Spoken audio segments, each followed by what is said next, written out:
goes, MJ Teddos. You don't want to meet him. All right, let's get out of here.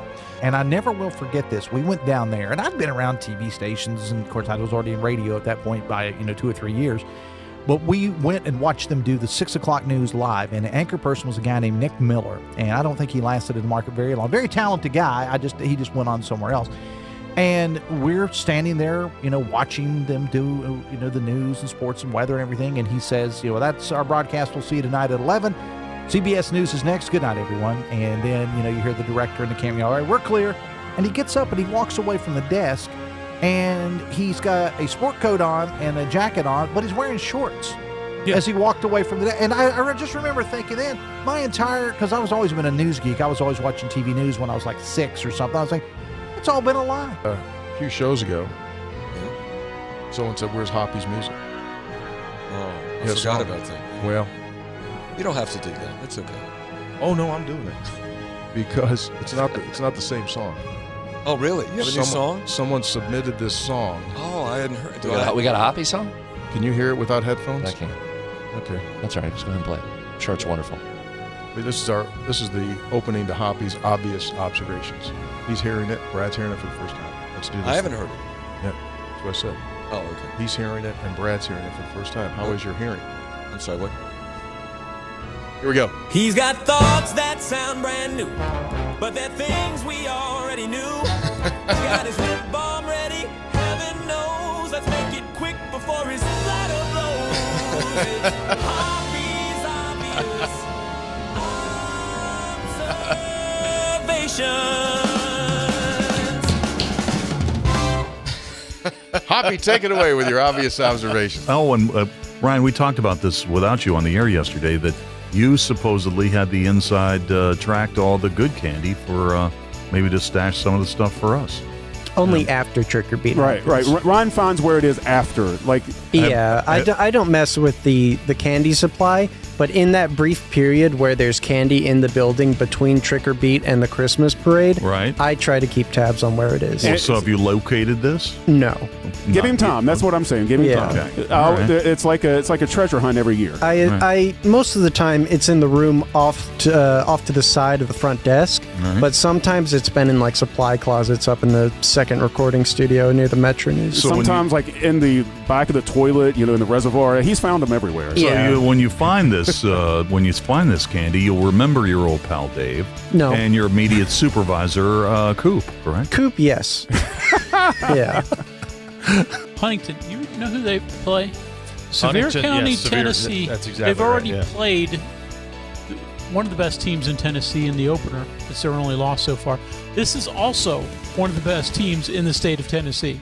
So I don't know what they're going for, a CFP playoff spot or what they're trying to do down there in Huntington, but they're challenging the heck out of themselves. Does it ever feel like 24 years? Do you ever sit back and think it feels like, sometimes I can't believe it's been 24 years, and I just think it feels like it's been a lot less. And then there's other times I think, yes, it's only been 24 years? Yeah, same thing. I would love to go back, and I don't think I have I know I don't have any way to doing it. No, I don't want to go back and hear the first show. I would. I would too. I would love to go back and hear show number 1 of year number 1. We had different producers. We weren't on video. Right. A lot of things have changed over 24 years. But yeah, sometimes I think I'd like to go back and say, you guys never got any better at all. So as he approaches the tee and blasts one, a low line drive. It's going to be Tyler on the return now. And Tyler up the middle, trying to break a tackle, gets outside, look out, another big play, Tyler down the sideline, he will score, touchdown Frankfurt, they answer right back.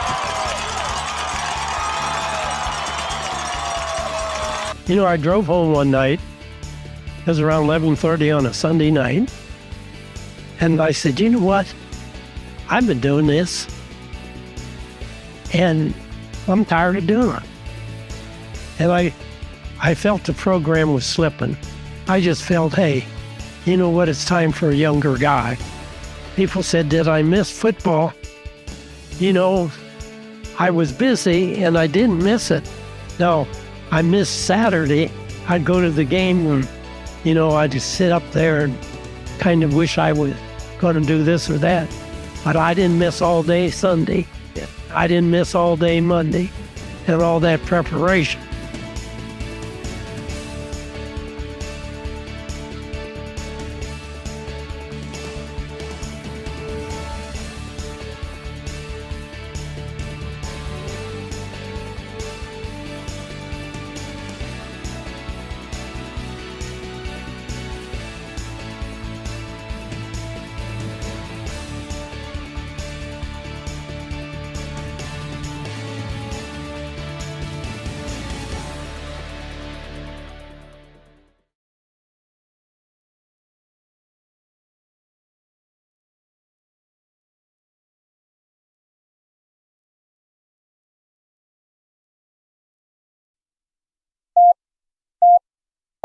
Five, three, one.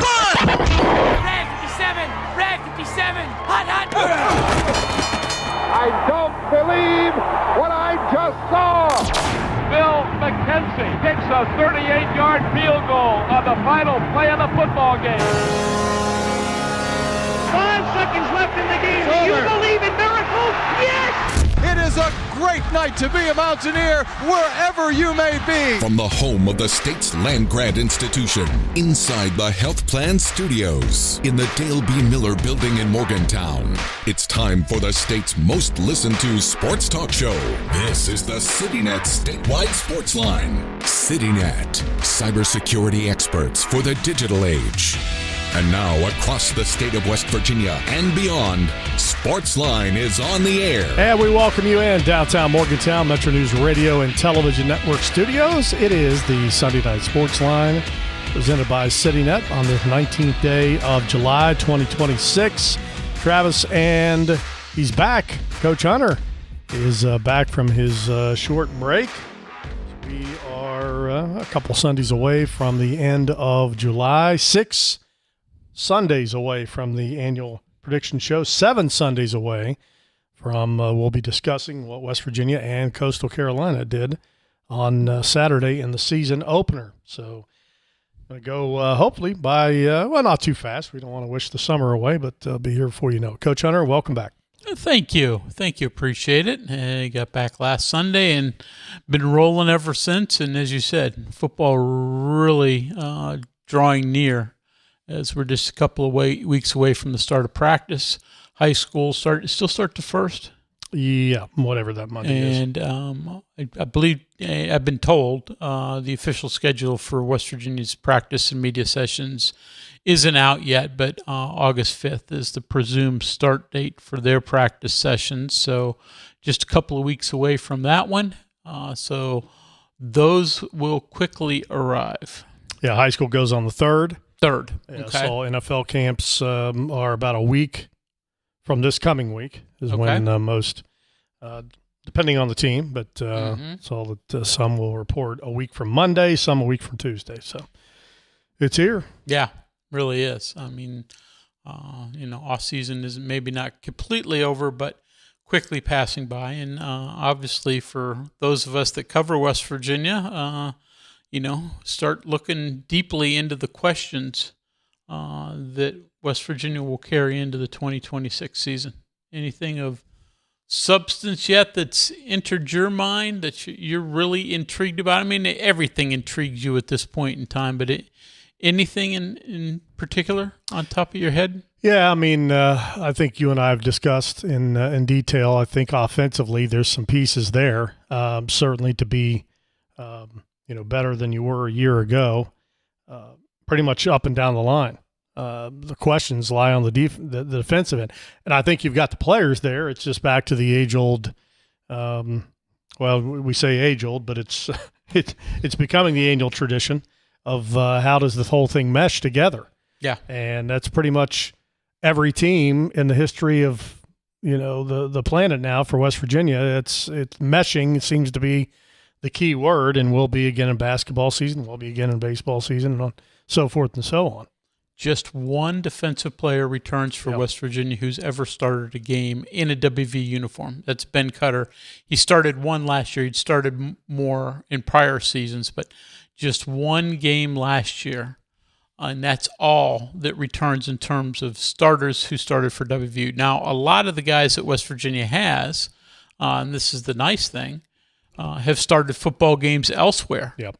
And, you hope that experience is the most important part of things. But how does the chemistry work, especially defensively? Because you said, offense is obviously huge questions as well, but there are a few more pieces there that you feel more comfortable with. Defense, a lot of it's got to mesh correctly for this team to be reasonably good. And it was a below par defense last year. We know the offense wasn't very good, but, I think we overlooked the fact that the defense was bottom 4 in the Big 12 in a vast majority of the statistical categories. Pass defense, scoring defense, pass efficiency defense, total yardage allowed, all those things. West Virginia was in the bottom 3, bottom 4 of the league. It's got to be better there. Obviously, it's got to be better offensively too, but I think we overlooked the defensive improvements that need to be made. Yeah, and again, those two things work together. If you have a more successful offense, and I'm obviously points, yes, but just time of possession, first downs, giving the last year there were times where that defense just it never came off the field. Fair.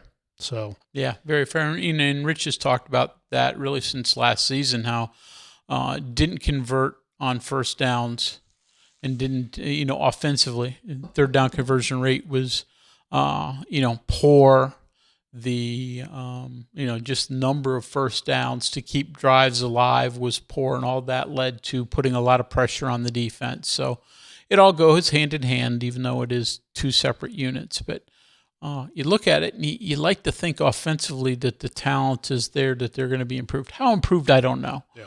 But you like to think that they're better there. Defensively, there are a lot because of so many new pieces. There are new pieces on offense too, but I still just don't know about what this defense is going to have. There's some guys there that you think, okay, that's better, but you're counting on junior college guys who've got to obviously move up a class, and then just so many new pieces everywhere. I'm not quite certain where the defense ultimately is going to be. I'm not sitting here saying it's terrible. I just don't know. Are you more concerned with run defense or pass defense? Probably pass defense. West Virginia was okay in run defense last year, and I think that'll carry over, even though it's a lot of the same players. It wasn't the run defense. It was the problem. It was the pass defense, and West Virginia doesn't return a single defensive back that started a game last year. Matter of fact, it returns just 2 defensive back in Nick Taylor and Keyshawn Robinson, who even played games for WVU last year. So it's almost all new pieces in the secondary. And then, I think they've got some decent pass rushers, but again, that sort of, you got to prove it first. Not at this point last year, I thought they had some pieces pass rush wise that were going to help them, and ultimately didn't to great extent. Do they have better production from pass rush, which obviously turns around and makes a huge difference in pass defense? So if I had to say one here, and July 20th, I'd definitely say pass defense would be my biggest concern. You? Am I way off base there? What do you think? No, I agree with you. I agree. When you return one starter on defense, I think you're worried about it all. But when you didn't have a great defense last year, maybe that's not a bad thing to start new. And as we know, I do think when you look at not even where we're thinking West Virginia is going to be, and that's bowl. Great season is bowl eligible. Maybe you sneak up and get 7, 8, but that's fringe. But if you're looking at the cream of college football in this new era, I don't know that guys returning and a ton of experience together and all that. It's not like it used to be. No, I mean the value one, it just doesn't happen, and 2, it just I'm not sure the those type of teams are going to exist much anymore. You hope to keep your key components, certainly, but the days of teams returning 9-10 starters on one side of the ball, I think, are long gone. Yeah, 9-10 starters in total would be a national best, not just on one side of the ball, but in total number. I mean, West Virginia returns 4 guys offensively who started the game. That includes Jaden Bray, who got hurt in game 2, so he only started 2 games. So you got 3 guys who were starting at the end of the season. Nick Cray, the only offensive lineman who started all 12 games. Landon Livingston started 11, but was injured 1, and obviously Scotty Fox started the last 6. So that's the crux of it on offense, but that's much better than defense. But you're right. Your retention rate isn't going to be anything like it used to be, but I do think for the long term for West Virginia, it needs to be better than it has been in recent years. And this is a team that has a lot of players that have eligibility remaining. So you hope that you can keep, and you said it, the majority of your top end players. You're not going to keep everybody, but can you keep, a majority of those with eligibility left who are your starters, and then work from there? Thoughts on the expectations of this season? We mentioned prediction show in 6 weeks. I'm kind of sensing that there is slight optimism. Fair. Slight optimism. I think in like most, I think most believe that this team will be better than it was last year.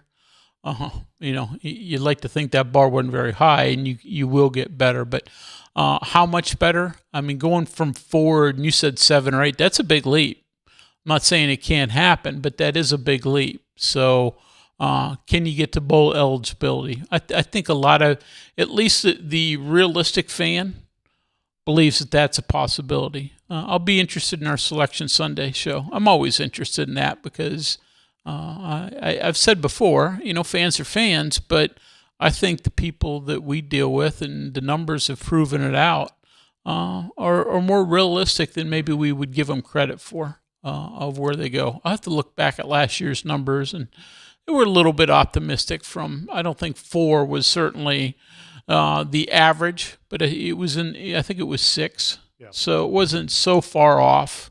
Now, will people jump up on that, or will they look at, they were 4 last year, I'm going to keep them on the low end? But we got a few weeks before we got to worry about that. Yep, certainly. All right, your thoughts. You and I have not been together since the Big 12 Media Day. Nothing earth-shattering came out of that, except the hot topic of last Sunday, which was the Monster Energy deal, which, again, I'll repeat my thoughts from last week. Am I missing something here? Why is this a great deal for the league? Well, it's probably not a great deal for the league or anybody in particular. I mean, I'm not going to turn your nose up at whatever, $1 million plus per school. Every bit helps, but no. But it also shows the fact that was maybe the biggest topic coming out of media days.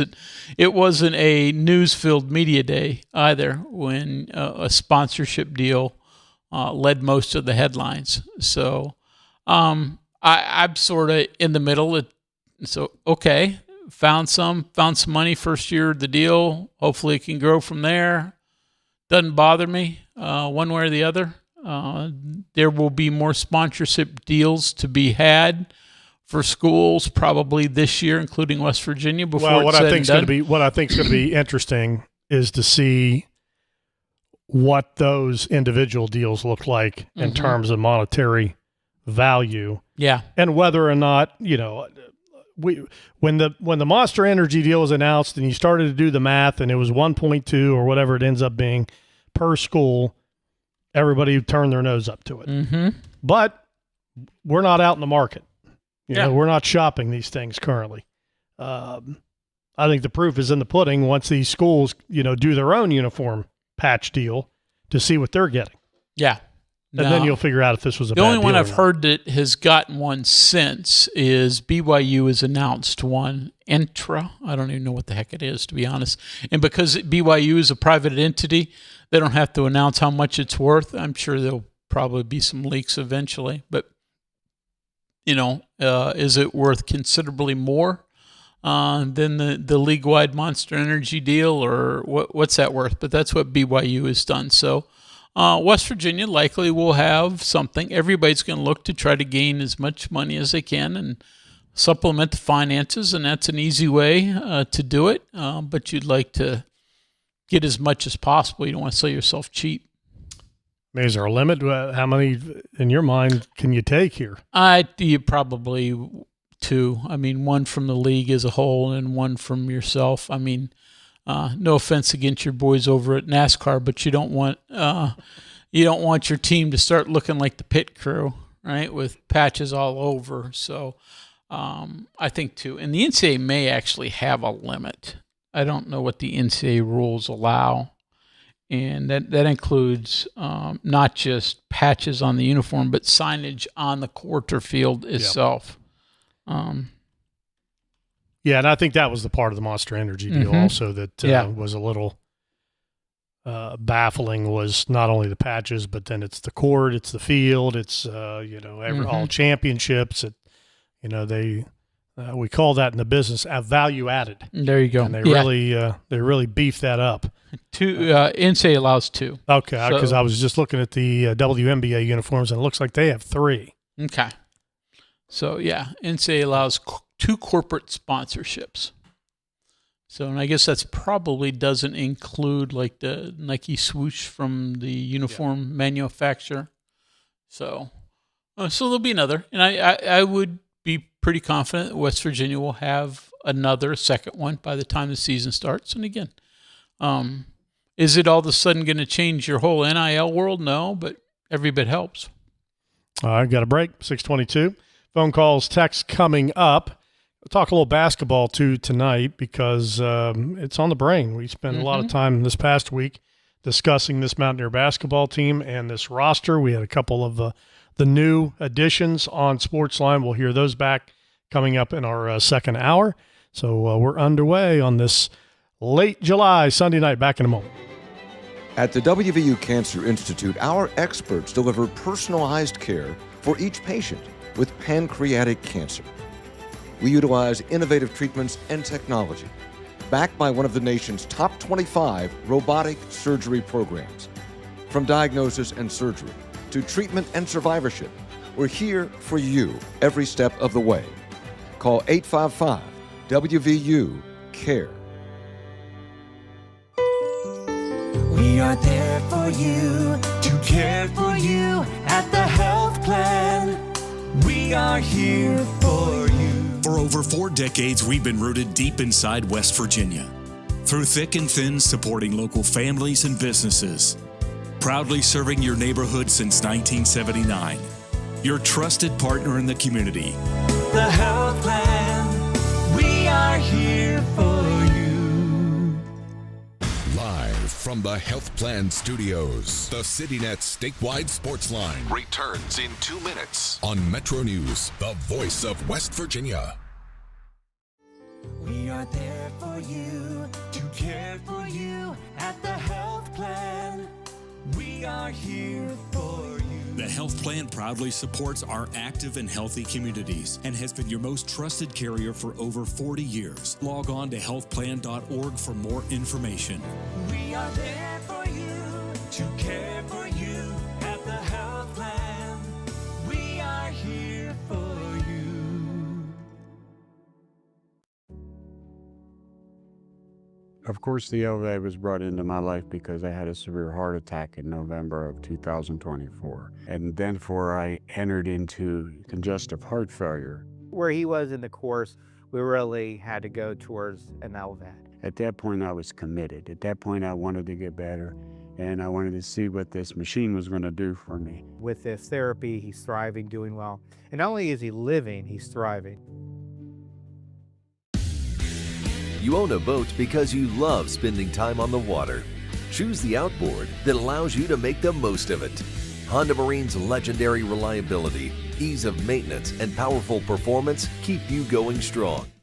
Need a truck that's ready for work, weekends, and everything in between? Right now at Dan Cava GMC, get up to $10,000 off select new GMC Sierra 1500, or save up to $4,000 off all new GMC Canyon Elevations, offering bold styles, advanced technology, and everyday practicality. Come explore our all-new GMC Yukons, built for busy families and big adventures. All this and more at Dan Cava GMC in Bridgeport. Shop Thorod.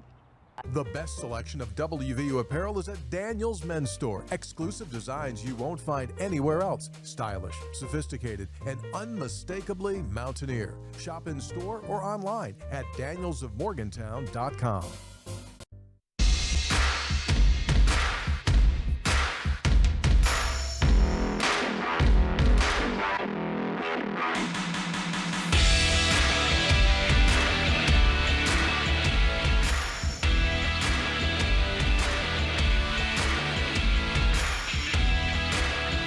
Welcome back on this Sunday night, 26 past the hour. Set to Charleston, 800-765-8255. Mike is first up. Mike, good evening.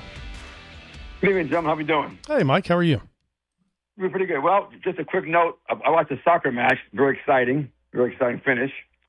But anyway, obviously why I called was I know Hunter beat me to it in seeing the preview of the women's team practice. I was there this past week and got the meet and greet, as they say. And I'll tell you what, it's going to be a very interesting season, and I don't change my initial impression that I think they're going to be definitely a better team than last year.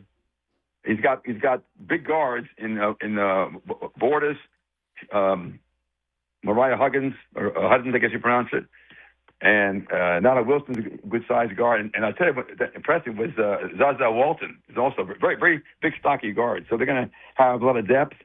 I like the center there in Nogatu.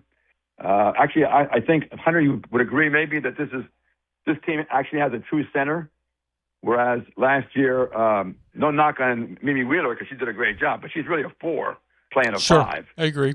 So I think it's going to be interesting. And the big girl, Dumaya, looks like the 6'7" girl from Bronx, New York. My understanding is, in talking to the guys up there, that she'll be a role player. They'll not a project necessarily, but a role player. They'll play her like select minutes of the game. But overall, very impressed. Kennedy Harris looks like she'll be a good point guard along with Madison Parrish. But I think they're Hunter. I think they're easily 10 deep in this team. Yeah, I mean, I think they definitely have depth. They have more length, as you said, than they did last year. They've got some really good pieces to this club. Now, that said, do you have the defensive ability that you did last year? Where you don't have a Jordan Harris, and obviously J.J. Quinterly is 2 years removed from this club. I don't know if you have players of that ilk with that kind of athleticism and quickness. We'll just have to wait and see. But I do think that they have better offense than they did last year. But boy, let's face it, defense is what has made Mark Kellogg's team really run for a while. But I like a lot of the pieces, like you. Yeah. I was going to say the only thing I did regret was the Canadian connection, Shantae and Skylar Forbes, and missing one other one here. All three were in Canada. They missed a flight, so they couldn't come in to practice, unfortunately. But other than that, the rest of the team was there. Also, as you alluded to, I believe, on the show before, Nala Wilson. You got to keep an eye on her too. She's a 5-star recruit, great player. I look for a lot of energy, and I was teasing the coach.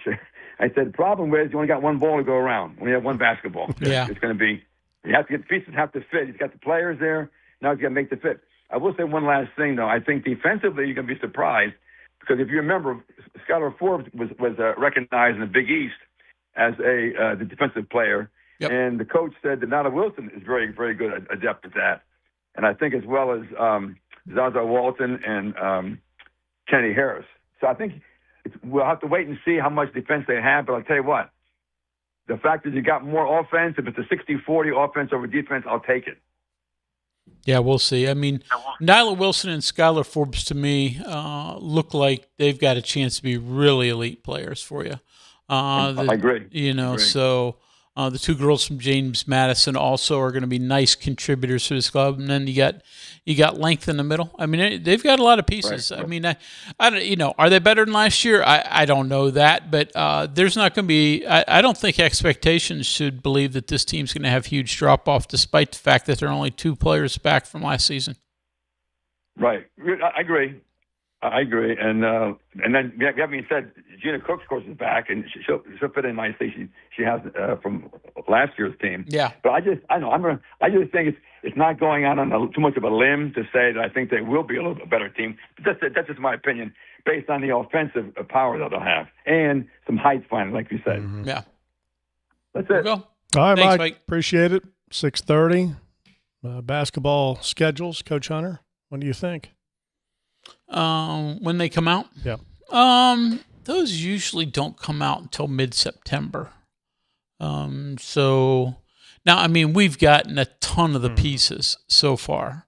And, you know, it seems like we know the opponents. Yeah. Even league Yeah. opponents. We'll get that, but I think, you know, most of the non-conference stuff, there's a couple. I mean, they have not yet announced West Virginia, North Carolina game that's going to be played in Charlotte. Everything I hear still says that game is going to be played, just hasn't officially been announced yet. So have to wait to make certain. But, you know, a lot of the other non-conference pieces are already been revealed. We know the who's in the conference portion of things, but the exact wins, we'll have to wait for that all to be pieced together. And like I said, that's probably a month and a half away. Yeah, women's wise, only one piece of it official, and that's they'll play in the Battle for Atlantis in Nassau, Bahamas in late November. 24th and 26th. Don't even know the opponent. We know that Davidson, Florida, and Notre Dame are also involved. That's, I'd say, certainly it will be a challenge, depending. I mean, you know, I don't know as much about Davidson, but certainly Notre Dame is traditionally very highly thought of, so has a chance to help. And let's face it, last year's club, by playing Duke, and not only playing Duke, beating Duke, at the Greenbrier, I mean, that was a huge benefit for West Virginia when it came to trying to get that home court advantage in the NCAA tournament. So if there's one thing you could say in recent years, and this goes back through several coaches, I think their non-conference schedule hadn't always been full of powerhouses, and I think that knocked them down a little bit in strength of schedule. You know, hopefully they've got a few of those pieces this year that can help crank that up. All right, Texter talking about the offensive side of the ball. Only one catch from the wide receiver position returning. Last year. One player with a catch. That's not, I mean, if they mean one catch total, no. Yeah, there's more than that. Jordan Bray had 7 himself in a game and a half.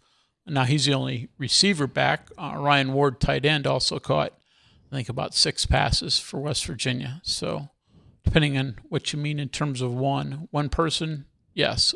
One catch, no. It's all about the offensive line, says another texter. No, I agree wholeheartedly. I mean, we'll talk about every position, but if you watch last year's club, offensive line wasn't very good. And, you know, it's a lot of those pieces are gone, a lot of new pieces. But the nice thing for West Virginia and those new pieces, and why I am optimistic that this group is better, and it's got to be better, is that they brought in 5 Power 4, Division I offensive linemen as transfers. Every one of them started at their previous program.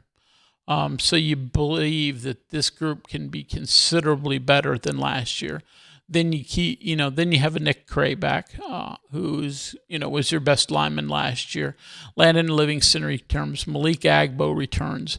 Kevin Brown, the highly regarded freshman, is going to be a factor. So you've got plenty of options there. It's got to be better than last year, simply because, unfortunately, that group wasn't very good. Yep. And everything revolved around that problem.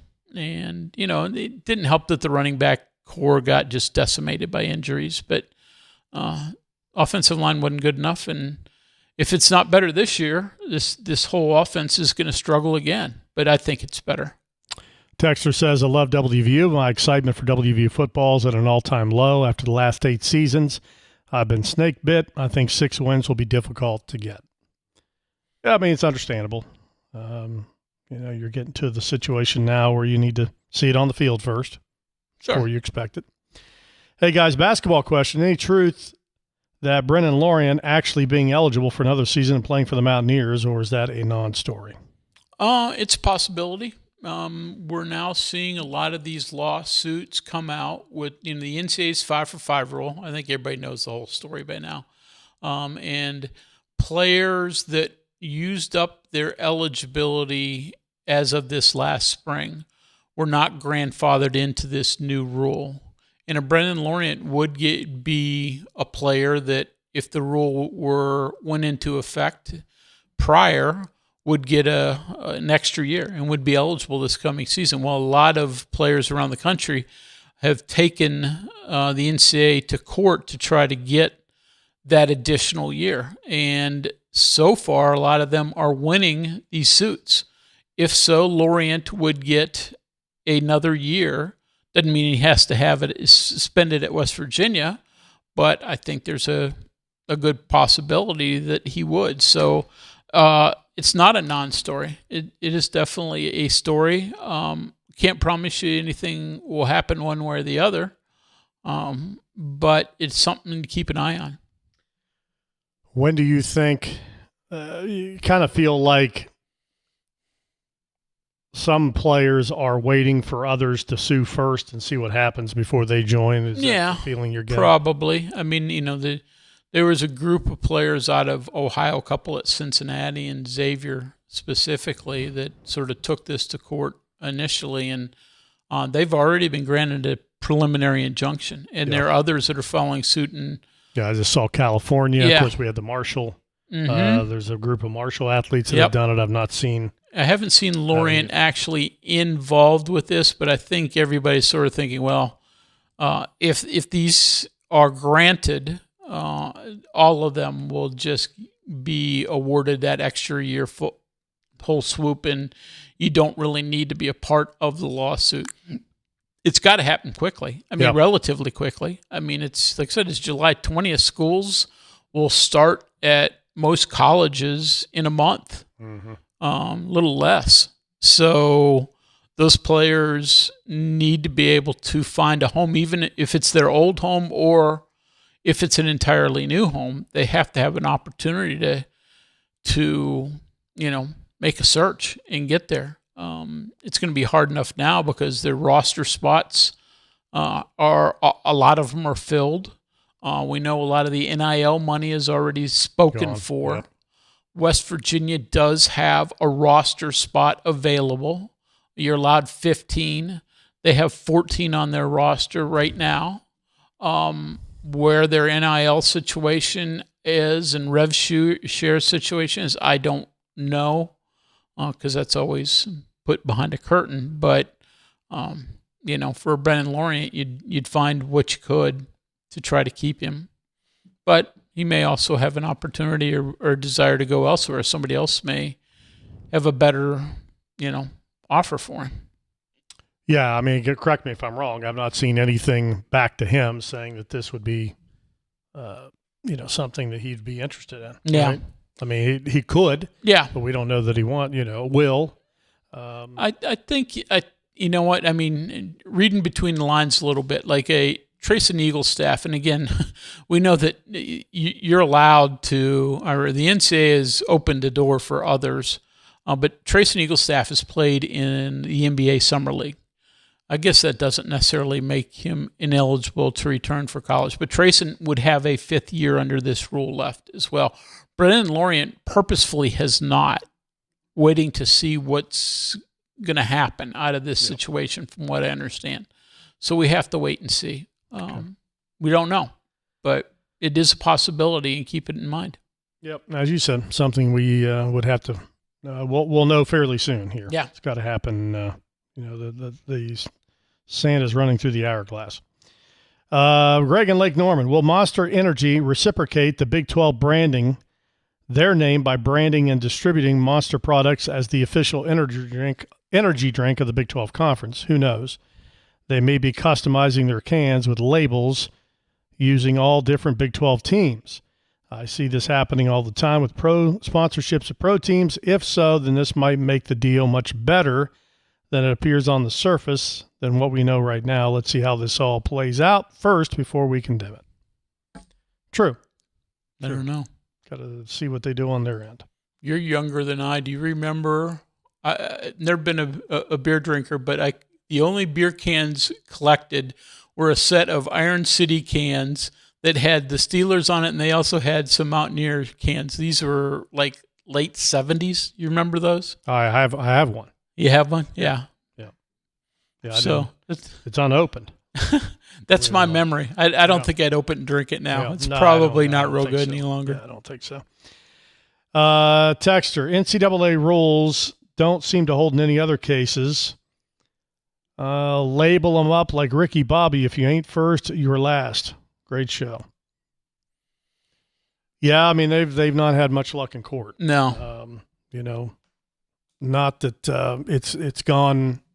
Most of the time it's not gone very far up the ladder, but they certainly get injunction all the time by some local judges that may have some rooting interest in various things. West Virginia University and West Virginia judges have had their part in this as well. So, but no, the NCAA has lost a whole lot more than it's won, and they're losing in this one as well.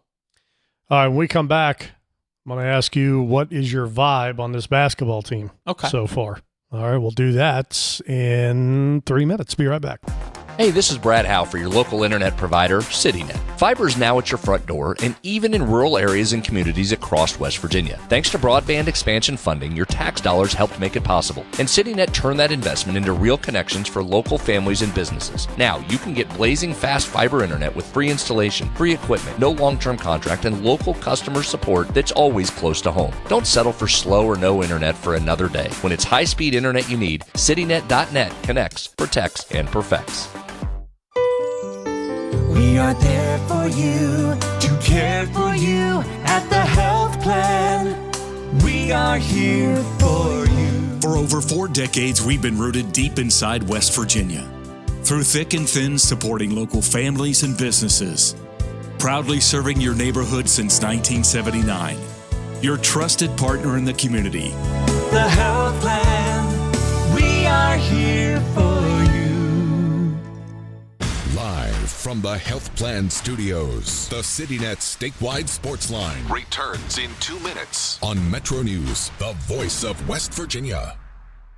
At Daniel's Men's Store, exceptional style begins with a curated selection and finishes with a flawless fit.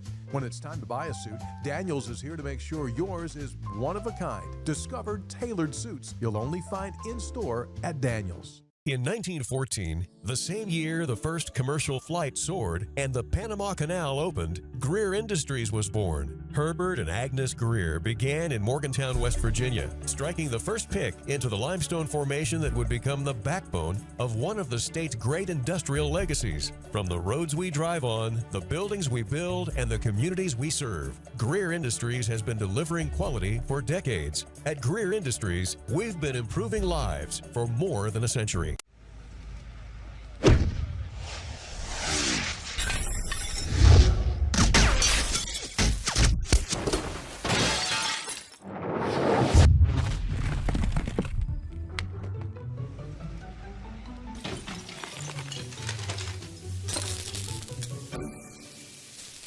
I'm Sean Kovich, Mountaineer Golf Coach.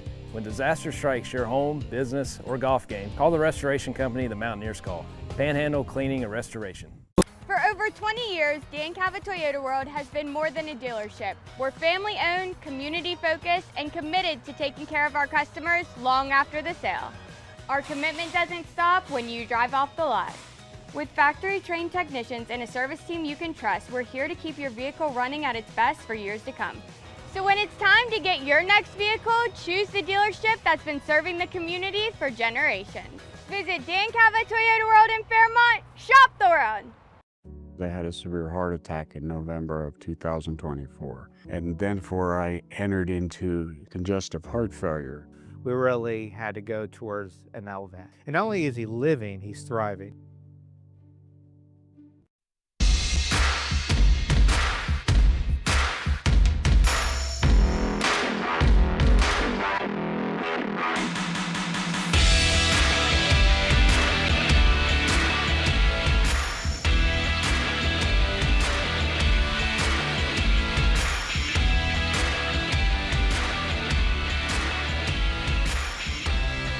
.645, welcome back. Sportsline continues. Texture says Rich Rodriguez has averaged 8 wins in his second season. In his second season during his first term at WVU, he won 9 games. I believe history is a way of repeating itself given similar circumstances and personnel. Yeah, we made that point. Tony was on with us on the weeknight show and brought that stat forward that Rich in his second year has either done better or equaled his win total from his first year. More often than not, done better and done considerably better. And certainly did so in his first stint at West Virginia, but not just West Virginia. So, again, there's not a whole lot of returning faces within the football player portion of the roster, but coaching staff-wise, it was, not entirely. There were a couple of holdovers from Neil Brown's staff, but not many. But this year, they're just 3 new coaches, and again, I guess in today's world, you also have to say full assistant coaches. But we know that, Rick Trickett being the lead amongst those in the important offensive line position. But I like the fact that there's some continuity there, that you think that would be much smoother this time around than all those divergent pieces trying to mix together last year. All right. Well, speaking of turnover, then you've got the men's basketball roster, which, we're starting to get a little glimpse and feel and some early video of those guys playing together over at the practice facility. So, Coach Hunter, I want you to read the wind. What is the wind? What's blowing in the wind right now with this men's basketball team? Well, other than those video clips, I haven't seen them in person, but the guy who usually sits a couple feet to my right on the weeknight show, and Brad Howe, has been over there and seen him a good bit, and he's really enthusiastic about what this team has available in terms of talent. And again, you said it. I mean, basically entirely new. You've got 2 scholarship players and 1 basic walk-on returning, in this only scholarship player who played last year, Amir Jenkins. Health-wise, we don't know if he'll be able to play this year, or at least until late in the season. So you are likely going to be using an entirely new team this year, but a lot of these pieces look really talented. We had Miles Sadler on the show earlier this week. The freshman guard is one of the best in the country in terms of true freshmen coming in, and he looks to be as good as advertised in every way. The other player we had on this week, and we'll hear from both these a little bit later in the show, but in Finley Bizjack, a wing guard, 6'4", more than just a shooter, can score in a variety of fashions, but can shoot it really well. Transfer from Butler, who was a third-team All-Big East player last year, has been a really good player in 3 years at Butler, and now brings that to West Virginia.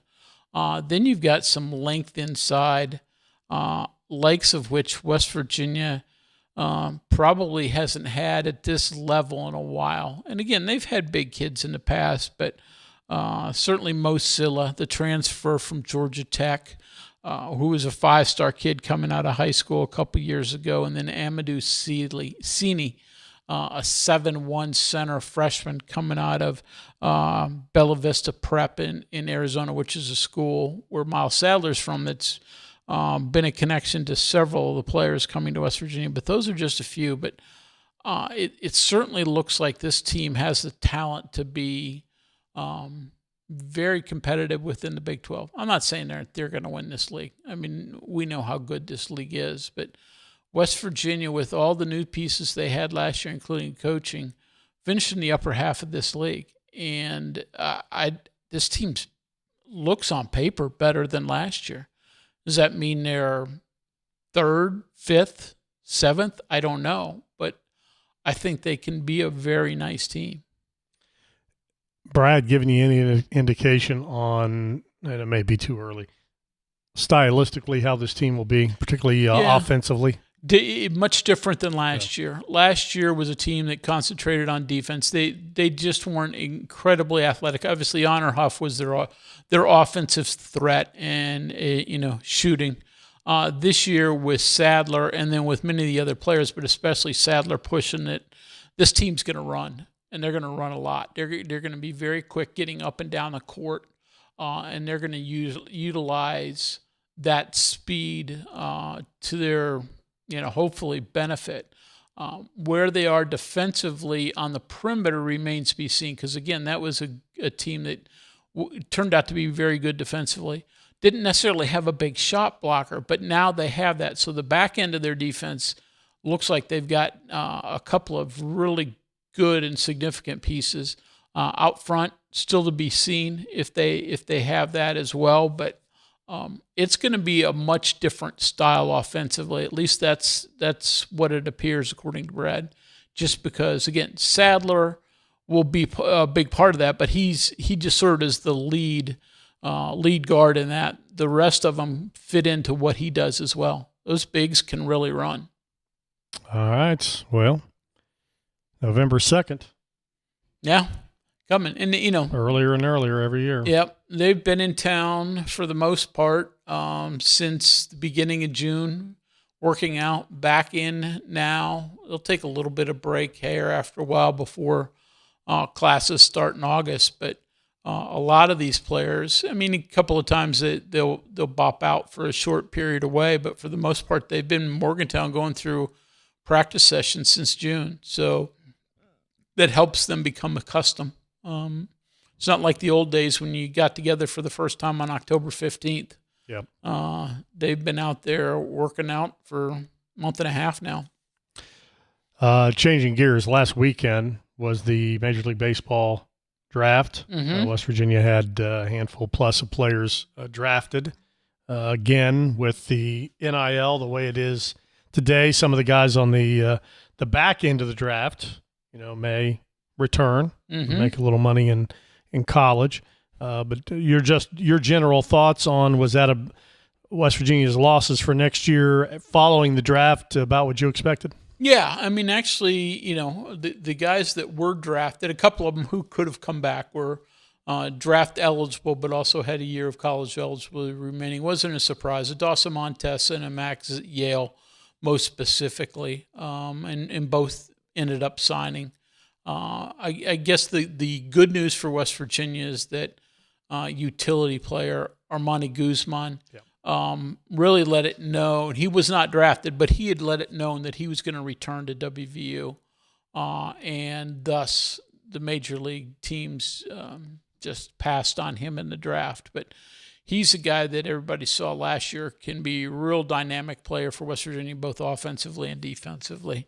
And I think his return and bypassing on an opportunity to give the pros a shot this time around, I think was huge for the Mountaineers. So that's the good news. There are a couple of bad news. There were two players that hadn't arrived at WVU yet, but Chad Henne and then Kyle Butler, a freshman and then a transfer respectively, that I think a lot of people thought could have been really good for West Virginia. Both were drafted, though, and both have signed with their respective major league teams, so they will not be at WVU. Those are the only ones that, it's like, not certain about what's going to happen, or, was going to happen there with them, and you would love to have seen them in WV uniforms, but didn't work out that way. But I think Guzman's return is huge. And then, of course, Gavin Kelly was not draft eligible this year. He will be next year, but he put on a show in the USA for Team USA in the Collegiate Baseball World Championship or Invitational or whatever the heck they called that thing in Taiwan.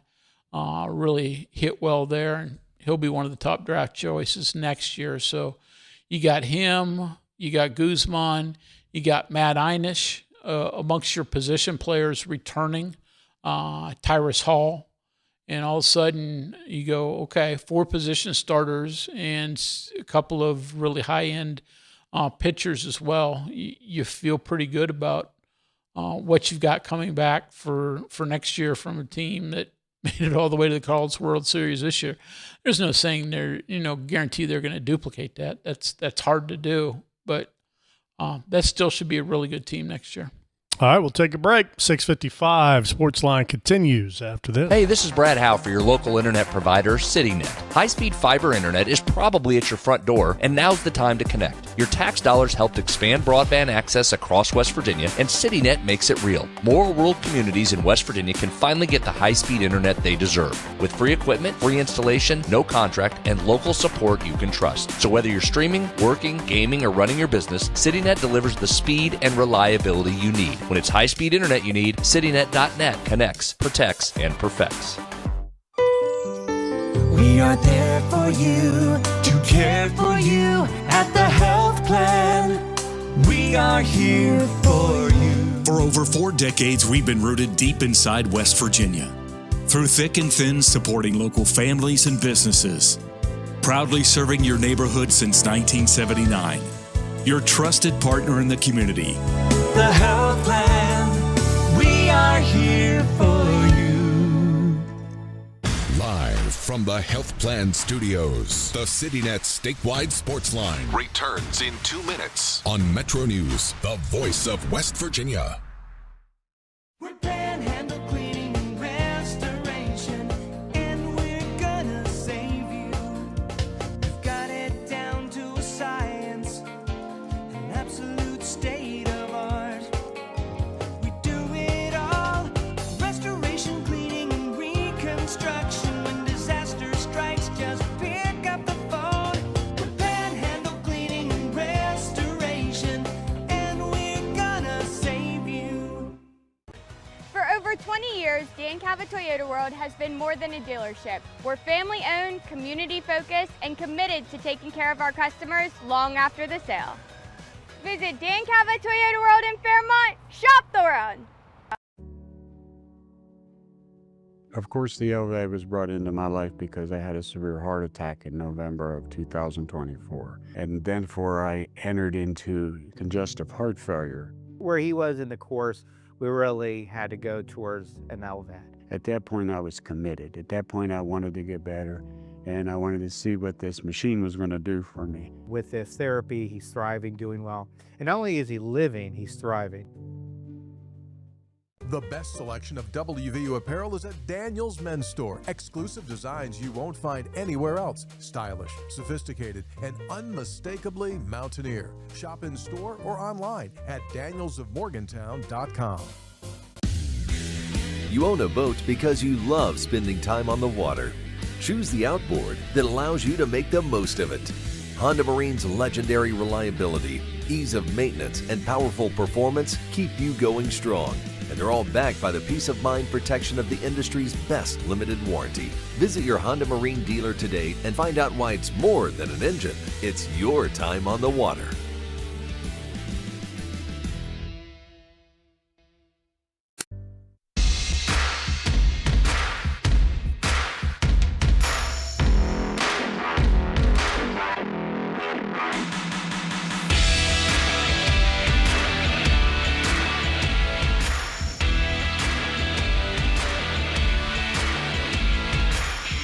Well, staying on the subject of men's basketball, we had a couple Mountaineers that will be counted on big time this coming year on Sportsline this week, so we'll listen back to that. Finley Bizjack, the transfer from Butler.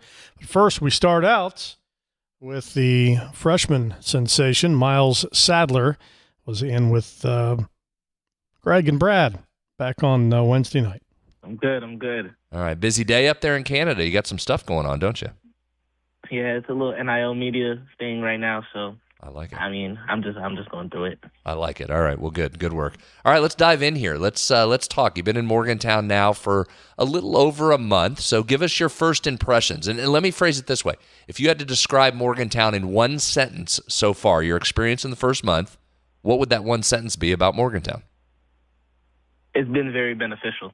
I feel like Morgantown, especially right now, is a time where I could just go to the gym, lock in on my game, get ready for the season, and just prepare. That's really it. You know, there hasn't been much of a break for you. You played so much and so many high-profile games through the end of the EYBL season, then into some camps after that, and I do want to get into the Chris Paul Academy here in just a second, but then you really hit the ground running here in Morgantown. So what's the basketball experience been like for you? You're used to playing against high-level competition. This level's a little bit different. What's your take been since you arrived in the basketball practice facility? I feel like it's been great. I feel like just learning what tendencies my teammates have and how the coaching staff wants me to play is just all that I'm looking forward to. It's been good throughout the month I've been there so far, so I'm just looking to continue that. So, Miles, what do you think of the team in itself? I mean, you know several of these guys because you played with them at Bella Vista or probably played against others along the way. So what do you think the team that's been assembled? I think we're going to be really good. That's really all I could say. That's the only expectation I have is to win. So as long as our team is ready to win, then I think we'll be really good. We'll be in a good spot.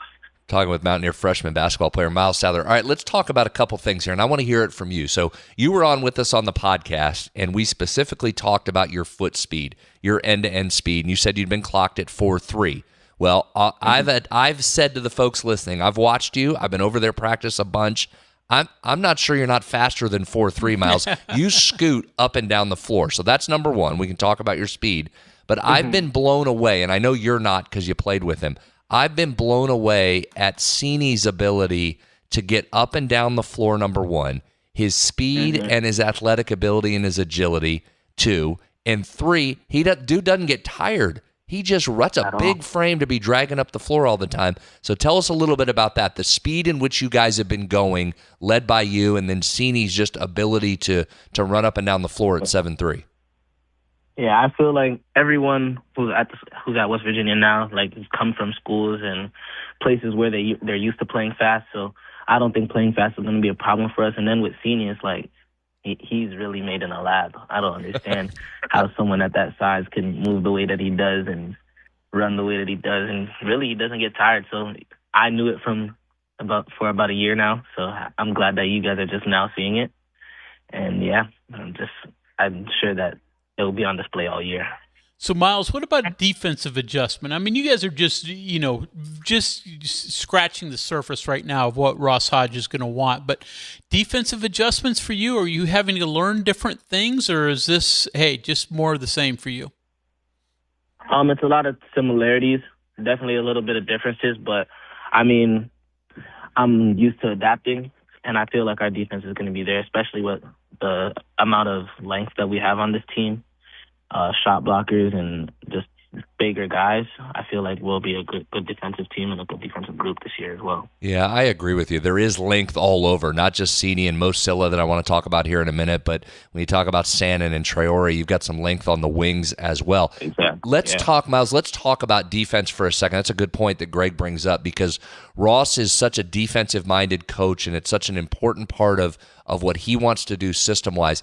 As you've come in here in the first month or so, it's not just about, hey, you got to play defense and you got to guard. It's a pretty intricate system with some specific things that he wants you to do, some different alignments maybe than what you're used to. What's been the biggest difference or the biggest transition in terms of scheme, defensive schematics that you've had to work on? Well, I don't want to put too much out there for rival schools, of very course. Very good.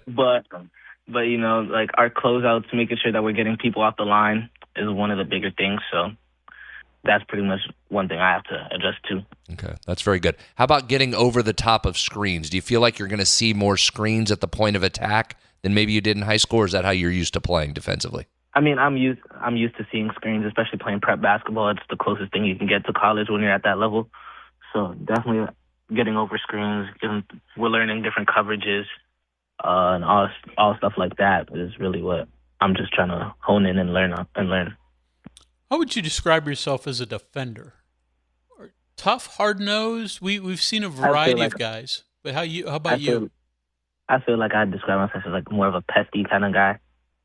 You know, I'm a good on-ball defender. Still got to work on my off-ball. Of course, there's always things I need to work on, and I feel like I'm getting better at as these practices go on, playing with these high-level guys. So over here, they really expose your weaknesses. So when you're on defense, it's really about just adapting and showing that you belong and you could play both sides of the ball. We're talking with Mountaineer basketball player Miles Sadler. All right, let's talk about the offensive end for a minute. I mentioned the pace at which I think we'll be able to play this year will certainly surprise maybe and impress some people. The ability to get up and down the floor with everybody really on that roster can run and get up and down, led by you, of course. It also looks like you have a bunch of different options. When you get by that first defender, if you're not finishing or if you're not throwing up a lob there to Mo or Sini, you got some shooters around the perimeter, don't you? What have you seen from the outside shooters on this team? I mean, of course, we have Finley, Martin, and Josan. Like, those guys really can shoot. Keontae as well. But those are also guys that can create their own shot, not only me. I feel like I'll have more opportunities to be one of the guys watching one of them break someone down and being in the corner and getting a catch and shoot three. So I feel like it just goes both ways, and we have so many options on this team that could really create. So, yeah. So as a point guard and distributor, you've got to know what everybody does and how to get them the ball. How long does that take for you to figure out? I mean, you've practiced with them, but only for about a month. How long before you think you're comfortable in really understanding what everybody does and when and where to get them the basketball? I mean, as of right now, I feel like we're just in the midst of learning everything and everyone. So I feel like once we start, like the exhibition games start and all those types of games, I feel like getting those live game reps in places where we're playing someone else that we don't know. So I feel like once those start happening, it'll be easier and it won't take me long. You know, I've said on here, Miles, one of the things that's impressed me most about your game just in the few weeks that I've been watching you is you seem to have a knack for putting the ball in the right place. Kind of to Greg's point right there, it seems like that's innate within you, that you just naturally throw the ball where the guy needs it, whether that's a lob, whether that's a pass ahead on a run out, or whether that's within the offense. Is that something you've always had? Is that just part of your game, just naturally? Have you studied that? How come you just have that ability to put the ball right in the spot where it needs to be every time? I used to play football, not like really like too much like while playing basketball, but if I was on at school, elementary school, middle school, I was playing football, like flag football, and I was always a quarterback. So I felt like I had a knack for just finding people like in the pockets, knowing how far the defender's going to be. So, yeah. Well, you certainly chose the right sport, but I think you could have been a heck of a football player. You could probably have been a slot receiver too, couldn't you? Nah, I would be more of a running back, I feel like. Oh, you think? Not no like Nick Chubb or the bigger running backs, but like a little elusive running back, you know. All right. Want a running back there, Hunter, not a slot. I still think he'd be a good slot. Yeah. So we got to get into what you've been doing here lately. And I hate to jump ahead of Brad, but the Chris Paul camp is very intriguing. Explain what happened there, what you learned. I'm learning from one of the greats, of course. So being around him, learning about his ball screen reads and watching his film when he was in the NBA, like just learning defensive schemes, how common and how likely, like how, I don't really know how to explain it, but like how everything is similar no matter what teams are running. Like it usually ends the same way. A lot of the plays and defensive schemes are all going to be similar to other teams. So just learning how patterns form basically throughout the entirety of the game. It was a heck of an honor to be invited to that. There's only 15 college point guards that get invited out to that academy. You were one of those. Who were some other guys? Who'd you hang out with out there a little bit? Who'd you get to know better than you did before you got there? I saw Jason Crow out there, another 2026 graduate. And Josh Hubbard, too, seeing him, Xavier Brown from Oklahoma, a lot of these guys were there, and they're just bona fide guards that have been in this college basketball space for a long time. So seeing what they do and also taking a piece of their game and adding it to mine was something I was also looking forward to do. Now, we didn't talk about this before you went, but West Virginia played Chris Paul and Wake Forest in what is widely considered, not just by us, but one of the great games in NCAA tournament history. Of course, it turned out well for the Mountaineers and not so much for Paul and Wake Forest. Any discussion of that? Did he bring up when he saw the West Virginia gear roll in? Any comments about that game to you? No, he didn't make any comments about that game, but I definitely should have. I regret not making a comment about that game. I should have. Yeah. Well, that's okay. You were out there to learn, and it was you were a guest at his camp, so I was probably okay that you didn't roll in talking about that. Yeah, what we're told, not. Miles, we're told from some of our NBA friends that it's still a real sore spot with Chris. So I think that was better that you just went out and just had a good time with him and didn't bring up a sore spot with Paul. So that's probably a good approach. Yeah, for sure. I think so. Yeah, it was the last college game of Chris Paul's career. Now, he's had plenty of other games since then, plenty of them in the pros. So if you would say one thing you took away from that camp, what would it be? Again, like the ball screen reads, I feel like I only know so much, but he's been through it. He's seen the top guys do the same things that I'm trying to get to his level. So seeing his ball screen read, seeing exactly how he manipulates the defense and what he's looking at when he's going through those ball screens is what I'm really looking for, what I was looking for, and I feel like I got that information from him. Yeah, that's a good one because that's, as you know, so much a part of the game today is the ability to handle that. And if you've got a point guard like you that can do that well, you're in business there. All right, let's talk about this for a second. You've heard this. I know you heard this in your recruiting pitch. We've talked about it with you since you got here, just how much this state loves the Mountaineers. And it's the entire state. It's not just the town of Morgantown. It's wherever you go in this state, there's giant Mountaineer fans. You're going to get a chance to experience that coming up here in about 10 days. You all are headed down to Logan, West Virginia as part of the Hope Gas Youth Basketball camp for kids down there. Greg, listen to this. This is pretty fun. So a bunch of basketball guys are going down, again, courtesy of Hope Gas. You're going down to Logan County, the Chief Logan Rec Center, and this is a free camp for boys and girls, elementary and middle school aged, and you'll get a chance to see the state on your way down there and really experience some Mountaineer fans down in Logan. What are you looking forward to with that camp part of it? Do you like the coaching side of it with kids? I do. I feel like I'm just trying to be out there and be someone the kids look up to. You know, I used to be one of those kids in the camp, so I know how much it would mean to me if the people that were coming were college guys necessarily. But you know, I'm just looking forward to it. I'm looking forward to being as much help as I can. Well, that area of West Virginia, especially Logan, has as much hoop history as anybody or any area around. So you'll get some huge Mountaineer fans, but just some big basketball fans. Hey, I asked you, jumping around now, we'll go from Logan all the way back to Canada. I know you're not home. You're not there in Toronto necessarily, but have you gone in? We talked about this in the podcast. Did you get any poutine while you've been back?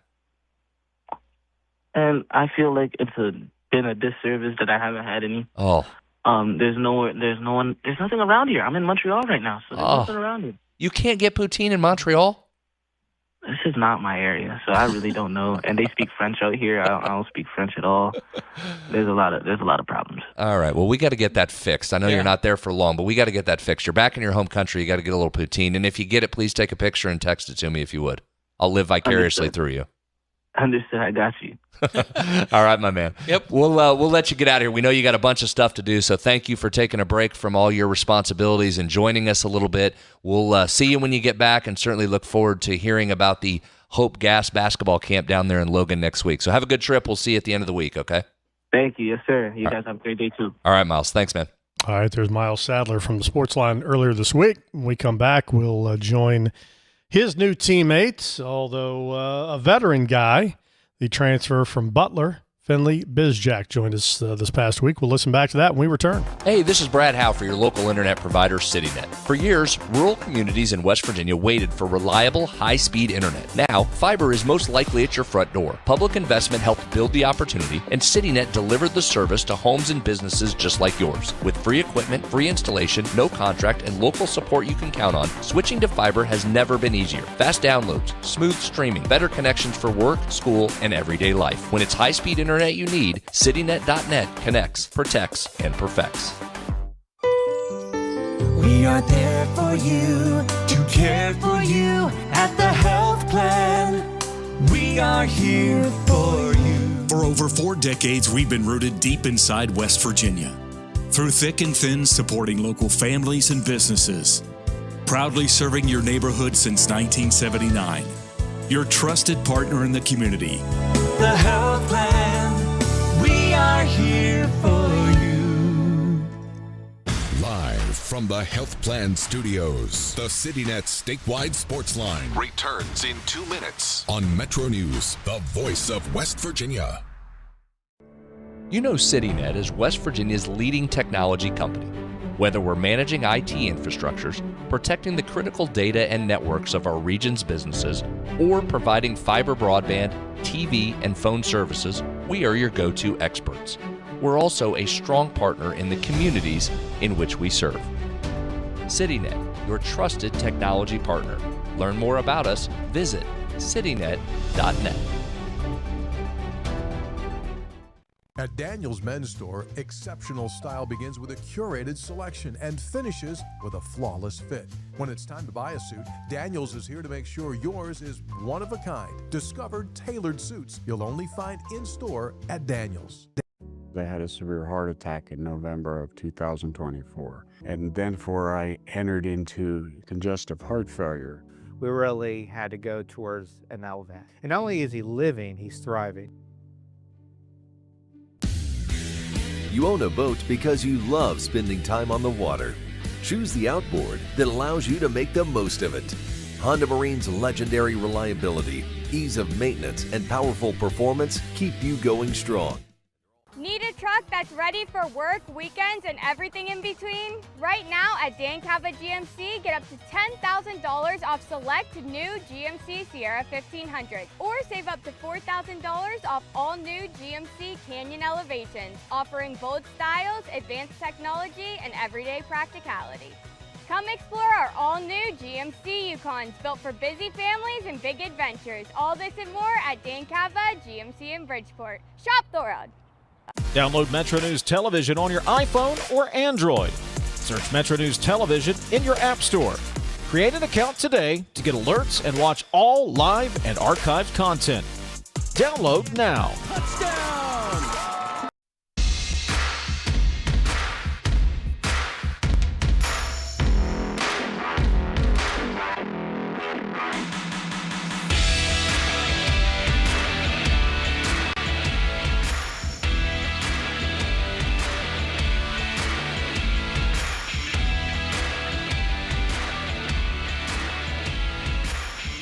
All right, continue our little summer basketball conversation. Finley Bizjack on with the guys earlier this week. The transfer from Butler is going to be counted on to bring West Virginia not only some scoring but some leadership this season.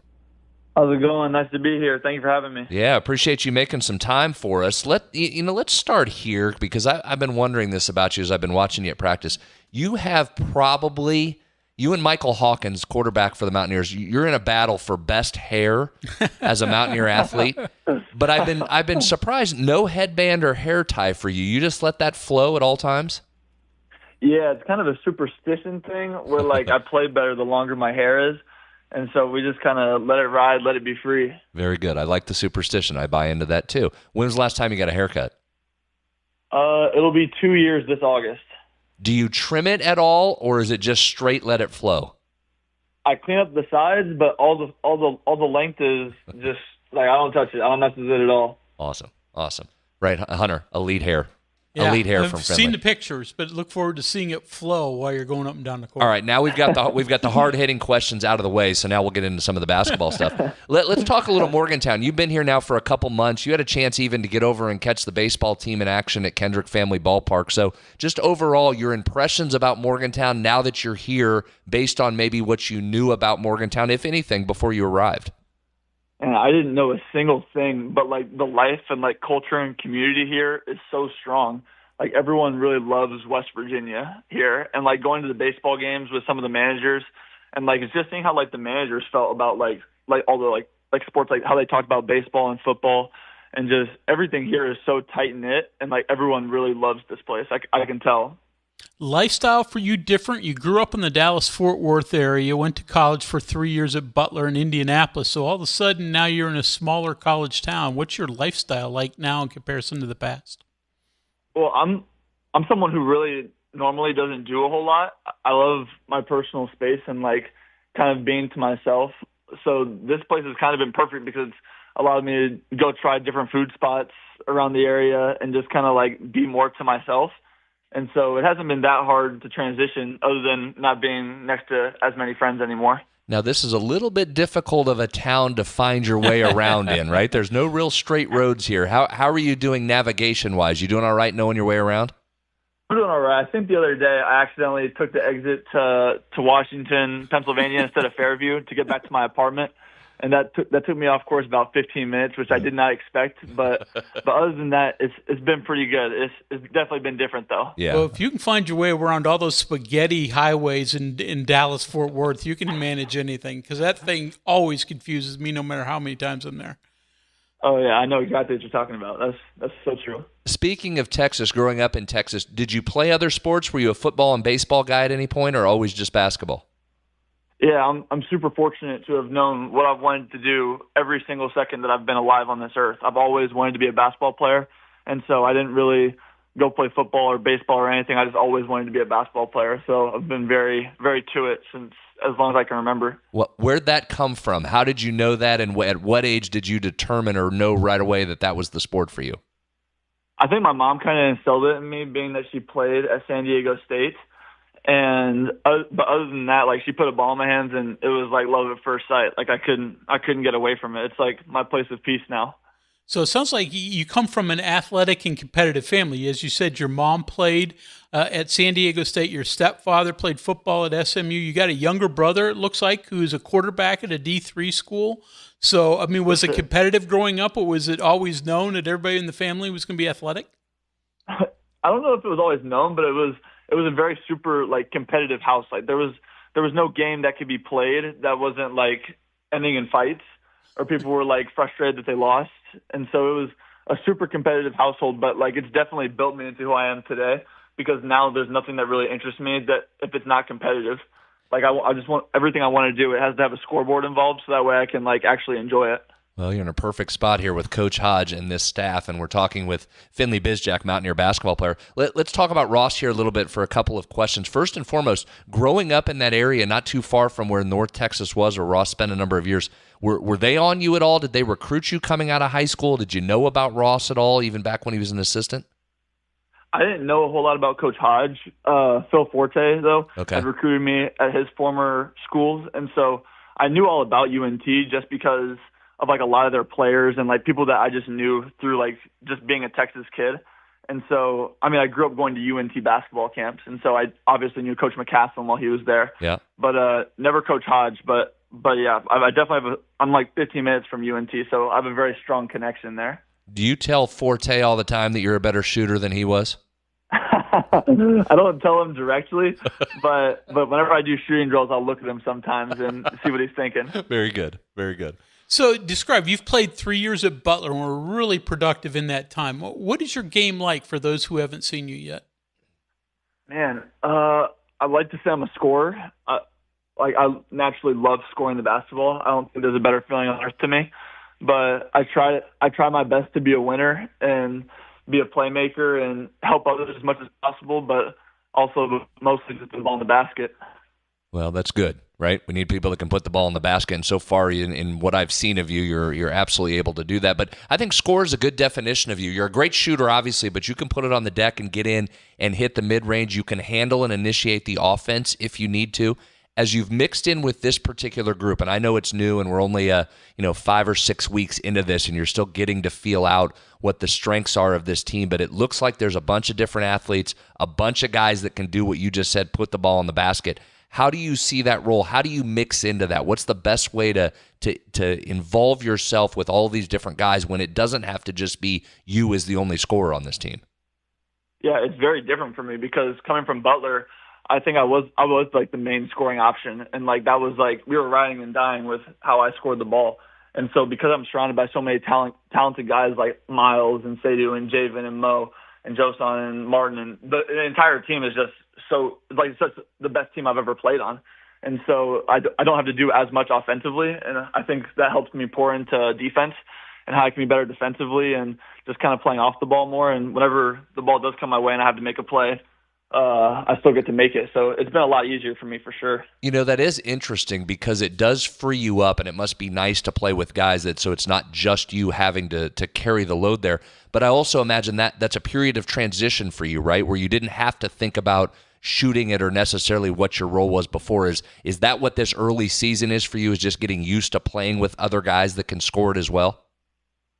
Yeah, I'd say so. I mean, it's not like I've played with bad players in my career. I don't want to shame the guys that I have played with because they were incredible people and incredible players. But yeah, it's definitely taken some getting used to, and I'm still finding out when I should be shooting the ball more and when I shouldn't be. And that comes with time, but I'm definitely figuring it out. All right, defensive-wise, so Coach Hodge obviously leads with defense, and that's always where this thing starts. From just a systematic standpoint, what's the biggest transition from you coming into this program and trying to learn how this group does defense? The defensive transition has definitely been a struggle for me because I'm not typically known as a defensive player, but Coach Hodge's system has definitely helped me a lot whenever I'm doing what I'm supposed to be doing. Obviously, it's not always easy to be doing what I'm supposed to be doing 100% of the time, and they don't hesitate to let me know that, which is good because I need it. But no, it's been hard, but definitely good for me because I can feel myself getting better. And Coach Hodge's defense is so good for guys who need to help each other, and so it's very it's a whole bunch of guys just counting on one another to be there whenever the moment comes. And so, knowing that I'll be there for my teammate whenever he needs help, and knowing that my teammates will be there for me when I need help, I feel like it's super important and going to help us be a really good team. When you were looking for a new school, was that important to find one that could maybe accentuate something that you weren't strong at, like defense? Absolutely, yeah. I wanted to go somewhere where I could grow the most as a player and prove to the world that I could be a winner. And so Coach Hodge definitely emphasized that whenever he was recruiting me, and he led off in all of our recruiting meetings, hey, we actually play defense here, and you're gonna if you can bring the scoring, I can make you a better defender. And so that was beyond important to me. I'm super thankful for that. Yeah, that's true, and he will do that. That's exactly right. The other thing too about this group, Finley, it looks like, and you can correct me here if you think I'm wrong or agree with me, I think you've got a bunch of great defensive pieces. When you talk about some length and really good perimeter defenders, it's there, namely in Sannon and Traore, and then certainly having Sini and Sila behind you for shot blockers. That certainly has to be comfortable as a perimeter defender, doesn't it? Oh, super. I mean, like you said, those guys that you mentioned are crazy athletes. They're some of the best athletes I've ever played with. Seydou and Josan can jump out of the gym. And even Mo's one of the best bigs I think I've ever played with in my life. And so, I mean, definitely having those guys around me offensively helps, but even more so defensively because they're just such good athletes and have such good instincts. Is it hard to develop the chemistry that's going to be needed in a short period of time? You've been together a month. You're just getting to know each other, and you got a few more months before the season begins. But is that an important part of what you're doing now, just sort of getting to know each other? Yeah, definitely. We've got a very diverse group. I mean, we've got two guys from Senegal, one from Cameroon, one from Canada, some guys, but the rest from America, but guys just from all over the place. And so we have a very different group of people. And so it's been interesting, getting to know everyone and get all these diverse perspectives from people. But I wouldn't say it's been hard, but I will say it's been fun because it makes everything different, and how people respond and react to things is all super fun and interesting. And sometimes you just can't help but smile, and sometimes you want to be super upset because they're making you do more air bike. And so it's highs and lows for sure, but it's definitely enjoyable. Yeah, Coach Hunter, they don't hesitate to send you to the air bike there if you don't quite do it exactly as you're supposed to do it. We're talking with Finley Bizjack, Mountaineer basketball player. It's interesting, too, Finley. I've been around this for a long time at multiple places with a bunch of different coaches. I think this group, this staff, does as good a job of coaching culture and cohesiveness as really any group I've been around. I'm interested in your thoughts on that. You've played a lot of basketball and been around a bunch of different coaches, but it seems like this group does a really nice job of forcing that, the constant high-fiving or dapping up, and the talk and the importance of everybody in the program from top to bottom. It's not just something they put on a poster. They preach that every day, don't they? Oh, yeah. I couldn't agree more. Like, today before practice, we went over to the TV, and they just showed, like Josan being a very good teammate and, like, how we needed to reciprocate more of that. And, like, that was, like, the only thing we looked at before we got straight into practice was just, like, how we could be better teammates and, like, that we're not, like, alone out there on the basketball court. And so, like you said, like, I've been around college basketball, and I've never been around a program or, like, been around, like, a team that, like we have to be, like, more, like, dependent on each other and, like, have to, like, buy into our culture in order to, like, reach our goals and be where we want to be. College basketball can all be a small world, but did you know any of these guys prior to coming here, or do you come in fresh and just learning everybody now? Yeah, I knew Javen Buchanan. We share an agent, and so we both lived in Miami together to do, like, pre-draft workouts and stuff. And so I got to live with Javen Buchanan for a month. I played against Josan for a year when he was at St. John's, but I didn't really know him, like, well. And that was about it. Other than that, it's been very fresh to meet everyone else. Yeah, a bunch of great guys. That's a good. We need to get Javen on here. He's a good talker. He comes right over on the sideline. Yeah. He loves to talk, doesn't he? He's an incredible person. Like, yes. He's like probably like the best overall guy on the team. Like, he's just like he talks to everyone. He knows everyone super well. He's a great person. Y'all love him. Yeah, very coach-like. Coach Hunter. He comes right over to, Javen, very coach-like. All right, so tomorrow, I was mentioning earlier in the show tomorrow, Finley, we're thrilled. You're going to be going down with us to Stonewall Resort. It's about an hour down the road from us here in Morgantown as part of our Three Guys event in conjunction with the WVU Cancer Center, and we're going to be hosting kind of an after party after the golf event takes place. Now, unfortunately, we can't get you on the course because you've got to do practice in your workouts. If we turned you loose on that course and you played your own ball, could you break 100? Oh, if I'm playing 18, definitely breaking 100. Oh, you know what the name of his high school was, right? Oh, I do. Legendary Byron Nelson High School. All right, so let's get into it there because the 100, we have to move the line quickly there. 100 didn't work. What are you shooting over 18 generally? I'm probably confidently like mid to low, like mid 80s, like low 90s on like a not very good round. Oh, look at you! How long you been playing golf? Since I got out of high school, so about 3.5 years now. Better at the long game or the short game? I'm actually a mid game guy. You get me like 130, 140 in. That's where I like to be. That's awesome. Well, I'm bummed you can't play. So Ross has you out there practicing. We probably should have lobbied harder for a day off there, so we could have got you on the course. We'll do that later. Yeah, sounds great. Anything else for Finley, Coach Hunter, or should we let him get out of here? No, I think it's good. So it is very intrigued to meet your entire family at some point too.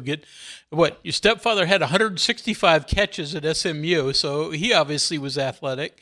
Your mom could play. Your little brother sounds like he's a really good quarterback. Did you have trouble beating your mom for a long time? I don't know. Whenever I started playing her in like 5th or 6th grade, it wasn't that hard because she wasn't as mobile anymore. But no, I think she was always letting me win. She was big on my confidence. So that's good. I was just going to say she was building your confidence up there, right? She wanted to make sure you knew you were good. Yeah, definitely. She still lets me win in ping pong sometimes, so I can tell that she has that in her. Very good. That's a good mom. All right, my man. We'll let you run. We'll certainly look forward to seeing you tomorrow, and thank you for taking some time tonight. We can't wait to watch you on the court for real, which won't be too much longer. So thanks for the time tonight. Absolutely. Thank you so much for having me. All right. All right, Finley, Bizjack. We'll take a break. When we come back, Mike Florio spent some time with the guys on Three Guys before the game. We'll sample some of that when we return. We are there for you, to care for you at the health plan. We are here for you. For over 4 decades, we've been rooted deep inside West Virginia. Through thick and thin, supporting local families and businesses. Proudly serving your neighborhood since 1979. Your trusted partner in the community.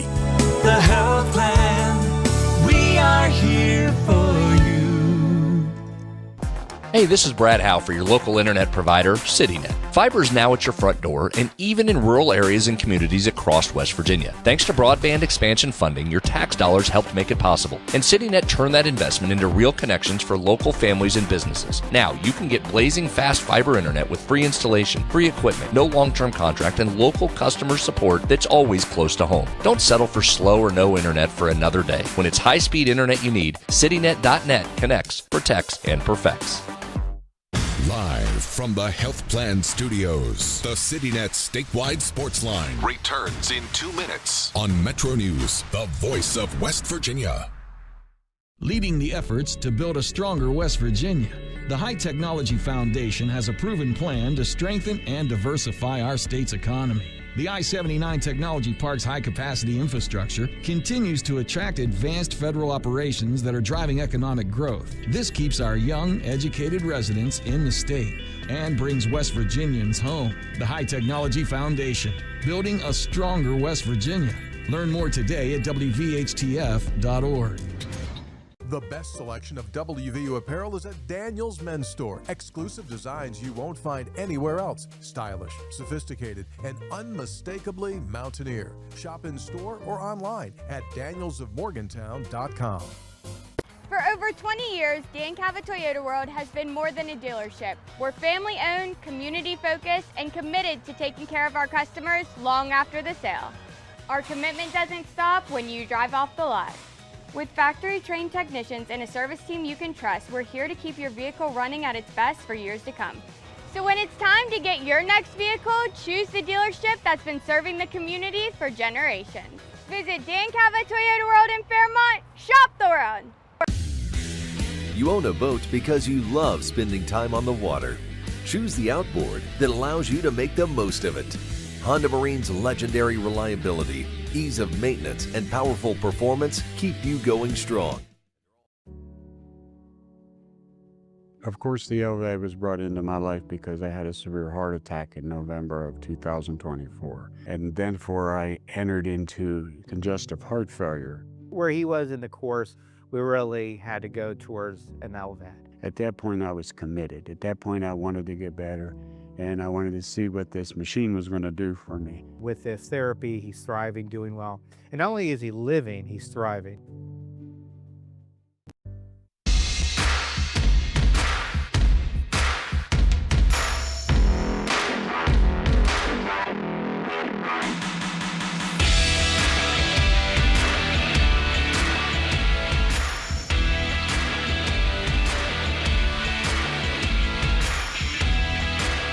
All right, welcome back. For you guys for the game this week, Mike Florio from NBC stopped by the set here in Morgantown to wrap with the guys and talk about the upcoming football season.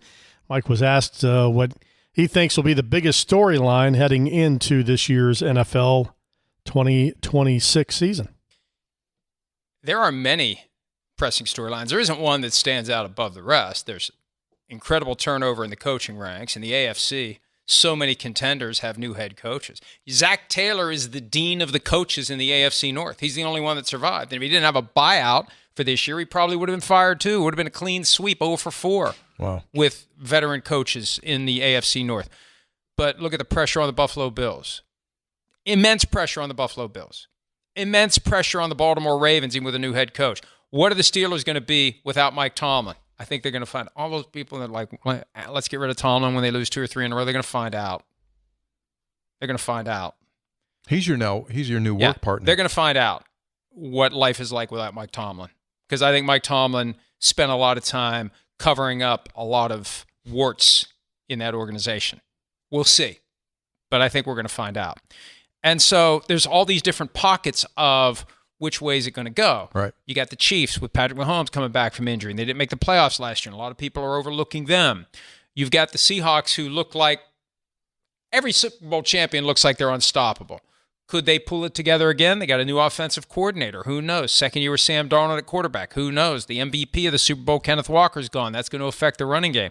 You've got the Rams, who people are getting ready to engrave the trophy and hand it to them with this idea that Aaron Donald may come back, and I think he is coming back. I just think they're milking it and trying to create some phony drama. I think he's coming back. Everybody's going to expect them to win. How many times have we seen a team that we were just ready to hand the trophy to and they fail? So there's a lot. I mean, there isn't one in my mind. There's just a lot of juicy stuff that's leading into what could be a great and wide open season. Let's take Tomlin for a second. What's he bring to the TV side of things?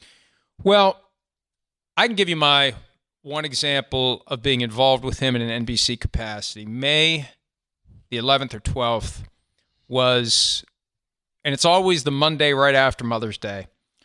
The upfront presentations, NBC does theirs Monday. The other networks go as the week unfolds. It's basically the opportunity to get folks like Monster Energy to commit to significant advertising buys far greater than the Big 12 deal. They would have said no. They would have gone without advertising before taking that deal.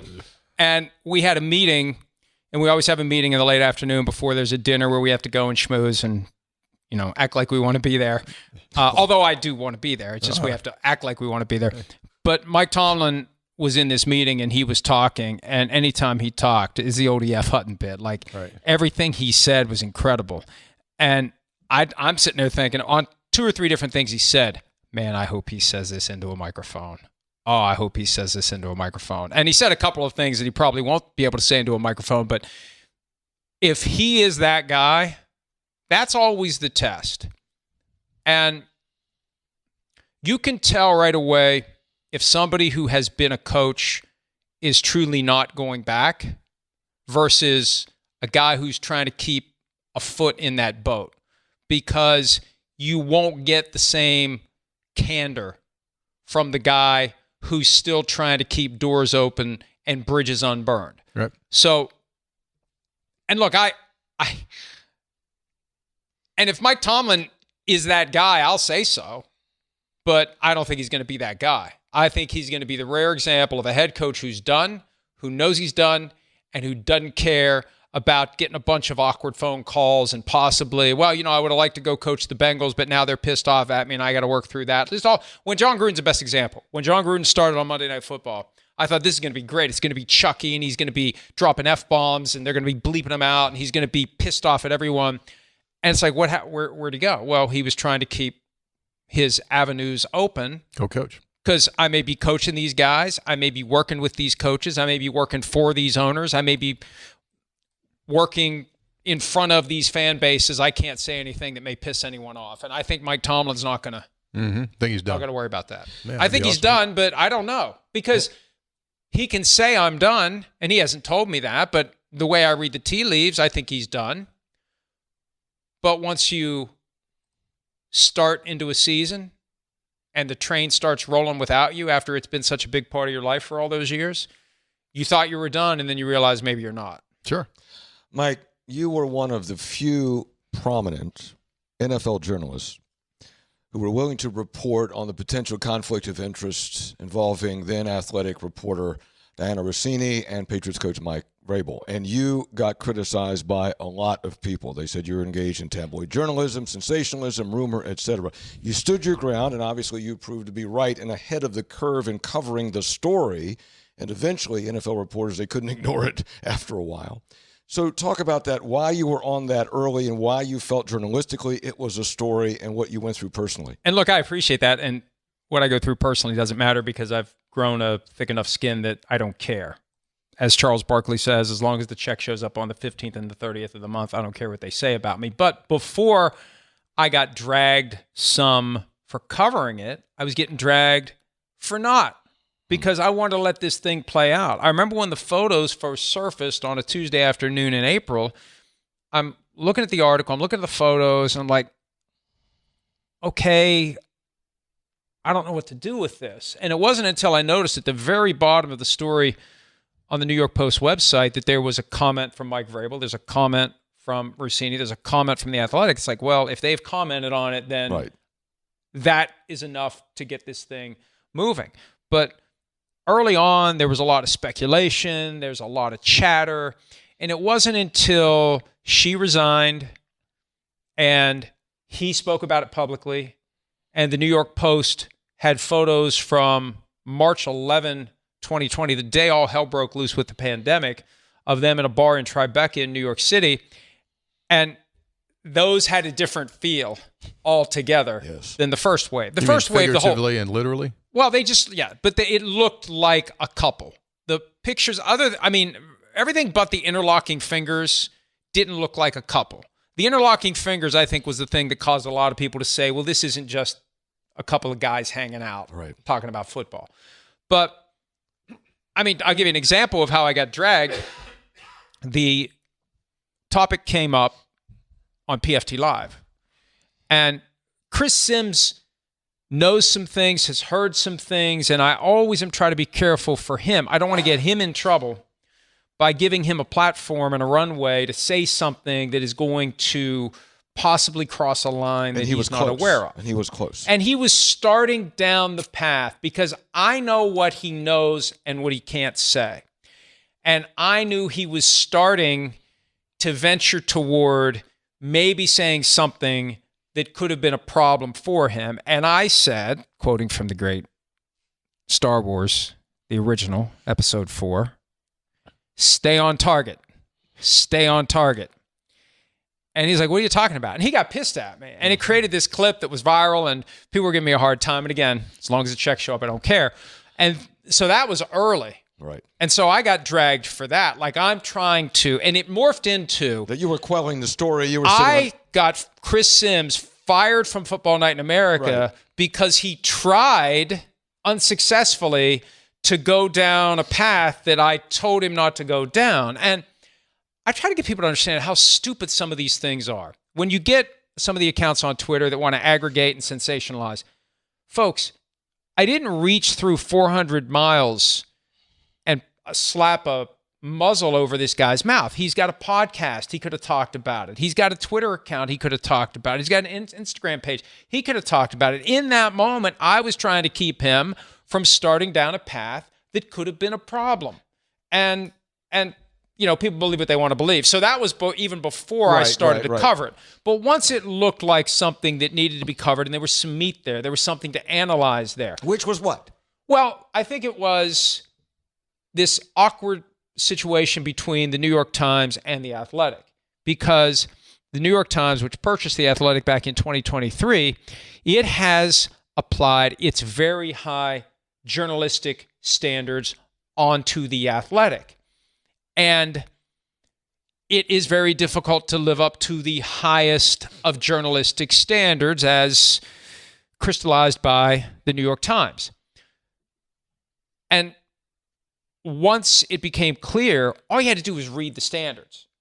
And the photos from the resort in Sedona, Arizona are enough to violate the standards, because you have to not only avoid a conflict of interest, you have to avoid anything that creates the appearance of a conflict of interest. So that part became fascinating to me, this in-house fight and this push and pull between the standards that apply at the New York Times and the standards that do or don't apply at the Athletic. And Hoppy, I think that for the job of insider, the way it's become, I don't think the Athletic can have an NFL insider, because that job isn't a traditional journalism reporting, keep your distance at all times. There is a certain element of cozying up to do that job the right way. There's a certain amount of conflict of interest. So you're at the front of the line when a big story is happening, when a contract is going to be signed. You want to be on that short list of people that gets the text message. You have to compromise your integrity to be one of those people. The mere fact that you're getting that text, you've already compromised your integrity and you're not a journalist. So that, to me, is where it became interesting. I don't care about the did they have an affair, didn't they have an affair, and all this other stuff that other people have talked about and we haven't even mentioned. What I care about and what I think is very interesting is the New York Times trying to navigate this minefield of journalism. Because you got a lot of people at the Times who are looking at the Athletic thinking they get to operate at a lower standard than we do, and we don't like that. So this is a very clear example of that battle between the two publications. And it's still because the Athletic is investigating the situation, and they've yet to announce the results of their investigation internally or externally. All right, listening to Mike Florio from Three Guys for the Game. We'll have another segment of the, about an hour and a half that he spent with the guys on the podcast this week, and we return. We are there for you, to care for you at the health plan. We are here for you. For over 4 decades, we've been rooted deep inside West Virginia. Through thick and thin, supporting local families and businesses. Proudly serving your neighborhood since 1979. Your trusted partner in the community. The health plan. We are here for you. Living with advanced heart failure can feel overwhelming, but you don't have to face it alone. At WVU Medicine, we believe your heart deserves world-class care, close to home and always within reach. Our specialists offer advanced treatments like heart transplants, mechanical circulatory support, and device therapies to help you manage your condition. For more information, visit wvumedicine.org/heart. Live from the Health Plan Studios, the CityNet statewide sports line returns in 2 minutes on MetroNews, the voice of West Virginia. I had a severe heart attack in November of 2024. And then I entered into congestive heart failure. We really had to go towards an LVAD. And not only is he living, he's thriving.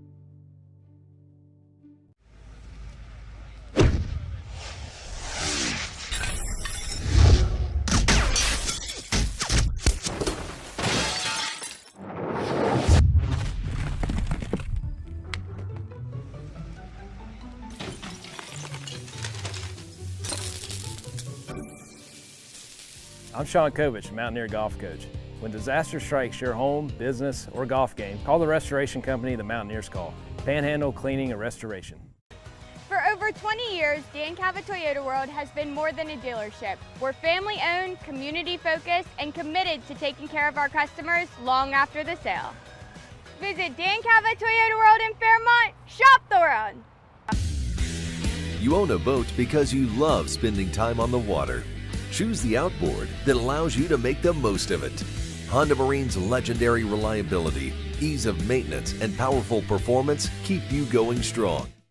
In 1914, the same year the first commercial flight soared and the Panama Canal opened, Greer Industries was born. Herbert and Agnes Greer began in Morgantown, West Virginia, striking the first pick into the limestone formation that would become the backbone of one of the state's great industrial legacies. From the roads we drive on, the buildings we build, and the communities we serve, Greer Industries has been delivering quality for decades. At Greer Industries, we've been improving lives for more than a century. At Daniel's Men's Store, exceptional style begins with a curated selection and finishes with a flawless fit.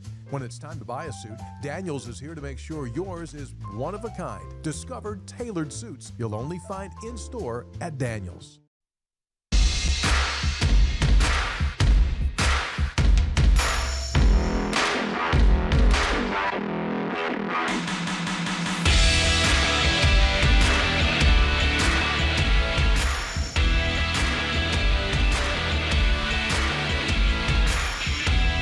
All right, Sportsline continues. Final segments. Let's head back to the Mike Florio interview. Jumping ahead, talking about Brendan Sorsby.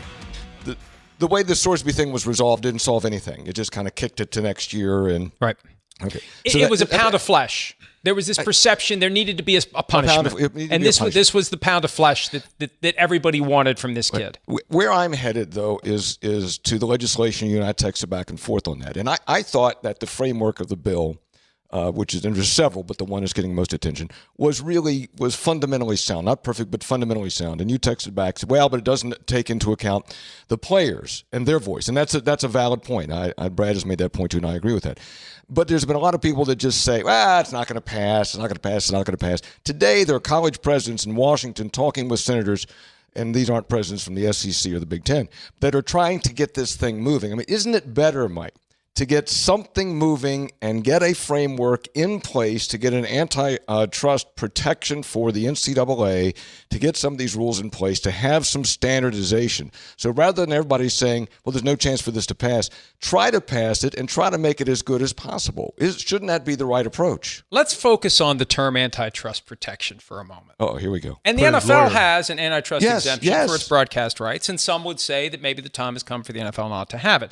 Let's just understand what an antitrust exemption is. Going to law school with lawyer Mike. There is, any lawyers listening, you can try to apply for CLE credit, and if you get in trouble, that's your problem. So an antitrust exemption is a license to violate the antitrust laws, which have been put in place to create a level playing field in American business. And every once in a while, here comes someone who says, hey, can I get a dispensation so I don't have to follow the rules everybody else has to follow. That's what the college system wants. And here's why they want it. Because they blatantly violated the antitrust laws for decades. And one of my regrets, I would have had a hell of a case. I would have been retired in Italy somewhere, right? Sicily, Calabria. The potential for the antitrust cases that have rocked the NCAA to its core have been there hiding in plain sight. They created the NCAA as the umbrella for their antitrust violations. Because when somebody comes to campus and says, well, yeah, I'd like to play for your team, but I'd also, in addition to room, board, tuition, fees, and snacks, I'd also like $50,000. Well, we can't do that. NCAA rules prevent it. So they gathered independent businesses together under the umbrella of the NCAA and the rules antitrust violations. So that's the thing we need to keep in mind. They want someone to wave a magic wand so they can go back to violating the law. Well, okay, you're the lawyer. I have to defer to you on this. However, you have to have, just like you said, the NFL, you have to have some protection. Otherwise, if you don't, any ruling anywhere, you just get the judge who's the graduate of the university to say, that rule doesn't apply, you can play. So you have to have some standardization, some protection for the rules, right? And in the legislation, correct me if I'm wrong, there are some exceptions. There would be exceptions in certain cases, but you got to have some legal standardization and protection, correct? Of any organization. Well, if you have federal preemptive force that prevents individual state laws from infringing upon it. They're going through that now with the whole prediction market and gambling thing, and the prediction market's a product of the CFTC, and it's regulated by the federal government that preempts state laws. That's playing out in courts across the country. But let's address the one thing, too. Everybody just assumes that in every major college town, there's a corrupt judge sitting there just waiting to sign his or her name to whatever the local college wants to do. And I hope we have one here. But but no, there's just a presumption that the law goes out the window. Now, there's a lot of play in the joints of the law, and sometimes, and fairness is a matter of your perspective. You believe you've been treated fairly if you get the outcome you want. But this idea that every ruling is necessarily a bastardization of the facts and the law. The problem with Sorsby, though, the judge did a 4-page written ruling that didn't explain how he checked the boxes for a preliminary injunction that forced the NCAA to let him play. He should have done a 20-page ruling, have a clerk write it up, and explain how and why the NCAA didn't follow its rules properly to justify this relief. That's the problem. And I guess that's the big takeaway. If it's a judge in Morgantown, if it's a judge in Tallahassee, if it's a judge in any other college town in the country, and you're in a position where you're banging the gavel and you're helping the local team, take the time to explain yourself. So people like me who are inclined to say, let's not just assume they're all corrupt, you got something you can sink your teeth into and say, this is why the judge did what the judge did. Don't you agree that this doesn't get resolved into Hoppy's point? He says, can't we just start with a framework? We're not going to get to a point of a good relationship between university, NCAA, and student athletes until what happens, Mike? The NCAA and the schools finally acknowledge that the student athletes are the generators of their revenue. And until they, quote unquote, share it, and I know we have rev share now, but really, truly bring them into the equation, I don't think you're going to get any kind of civility. Every once in a while, you hear people like Nick Saban, and I watched all of the hearing when he was before Congress talking about this, lamenting the fact that college football doesn't have a commissioner who can make these rules. Well, the NFL got an antitrust exemption for broadcast rights. It earned its antitrust exemption for its labor force because federal law allows, if you are what's known as a multi-employer bargaining unit, where you're drawing, it's a highly specialized, skilled class of employees, and multiple companies are hiring out of that same unit, you get an antitrust exemption there. And that's the thing that allows the NFL to have a draft, to have a salary cap, to have a franchise tag, to have trade rules. Any of those things without the union are antitrust violations. All right, little Mike Florio, again, episode 727, 3 Guys Before the Game, available this past week. We're out of time for this Sunday night. Coach Hunter, back with you again next Sunday. Sounds good. All right. So our final show in the month of, is that right? Is that the final show next week? No, yeah, it is. right. Yeah, Will 26th. Here we go. August straight ahead. All right. Have a great week, everybody. Stay cool, and we'll talk to you again on the Sportsline.